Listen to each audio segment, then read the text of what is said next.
आपका दोस्त अंजलि निधि एक बार फिर से आपके साथ है और इस बार एक छोटी सी कहानी लेकर के एक केरल के गांव में समुद्र के किनारे छोटा सा बस्ती और उस बस्ती में बहुत सारे लोग रहते थे जो रोज का कोई ना कोई छुटपैया काम करते थे और अपने परिवार का जीवन यापन करते थे।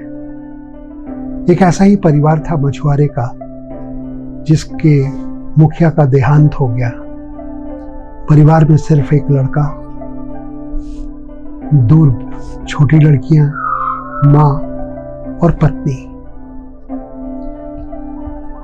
परिवार में आय का कोई जरिया नहीं था, इसीलिए परिवार का जो सबसे बड़ा बेटा था, जो किशोर था, वही किसी तरह के पेटी जॉब्स के साथ 2-4 पैसे कमा लेता। हर रोज 100-200 रुपए की कमाई के साथ वो परिवार का देखभाल कर रहा था। लेकिन सख्त दिन आए, किसी को एजुकेशन नहीं दे पा रहा था, किसी को भरपेट खाना नहीं मिल पा रहा था। घर में कोई बीमारी होती थी तो लोग दवा नहीं ला पाते थे, तकलीफ में थे। इतनी तकलीफ में लोगों को देख करके इस लड़के के दिमाग में हमेशा परेशानी रहती थी और वो हमेशा सोचता था कि ऊपर वाले ने ऐसी जिंदगी क्यों दी। उसको लगता था उसका जीना बेकार है, व्यर्थ है। और वो एक दिन तड़के 3 बजे सुबह घर से निकल गया खुद को खत्म करने के लिए। समुद्र के किनारे रेत के ऊपर चलते खाली पैरों के साथ उसका पैर टकराया, कभी प्लास्टिक के बोतलों से, कभी कोल्ड ड्रिंक के केन से। इसी दरमियान उसका पैर एक थैली से टकराया, पत्थरों से भरा हुआ। अभी सूरज उगा नहीं था, मन बहुत ही परेशान था, उद्विग्न था। उसने एक पत्थर निकाला और सोचा मैं अपने बाप को बचा नहीं पाया, और उसने उस पत्थर को दूर समुद्र में फेंका और कहा मेरा जीना बेकार है।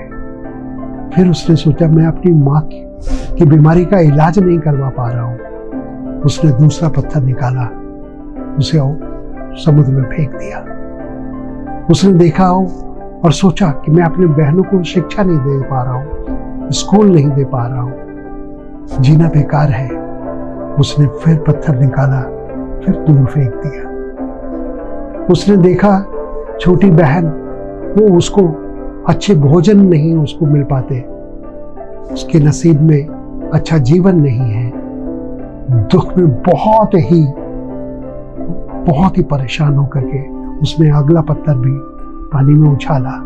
इस तरह वो कई एक परेशानियों को याद करता हुआ एक एक परेशानी को याद करता और उस परेशानी के नाम पे वो एक पत्थर निकालता और बहुत ही गुस्से में समुद्र को दे मारता और भगवान से फरियाद करता कि ये कैसा न्याय है तुम्हारा। धीरे धीरे अंधेरा छट रहा था। अचानक सूरज भी आकाश में निकलने लगा। अब उसके हाथ में अंतिम पत्थर था और उसने सोचा मेरा जीना बेकार है, मैं किसी के लिए कुछ नहीं कर पाया करके जब वो अंतिम पत्थर को फेंकने के लिए हाथ उठाया तो हाथों में एक चमक देखी। चमक देख करके परेशान हुआ कि ये कैसी चमक, ये कैसा पत्थर। और तब उसने रियलाइज किया कि उसके हाथ में पत्थर नहीं, कोई चमकती हुई धातु है। उसको शक हुआ। वो बाजार में जाकर एक दुकानदार, एक ज्वेलरी के पास, ज्वेलरी शॉप में जाके उसने उस पत्थर को दिया और कहा इसकी क्या कीमत हो सकती है। दुकानदार ने बड़े गौर से मुआयना किया और कहा मैं इसे हीरे का तुम्हें सिर्फ 5 लाख दे सकता हूं।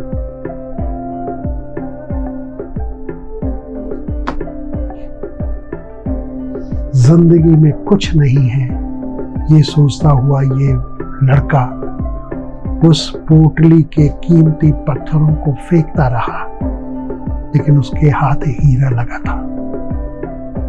जिंदगी में इसी तरह हमारे हाथ बहुत अपॉर्चुनिटीज लगते हैं दोस्तों, लेकिन हम उस अपॉर्चुनिटीज को इनकाश नहीं करते, बल्कि क्या नहीं है हमारी जिंदगी में हम उसका रोना रोते हैं और हाथ लगे अपॉर्चुनिटीज को यूं ही समुद्र में उछाल देते हैं। So hold it, hold your hand, there could be some opportunities. Thank you.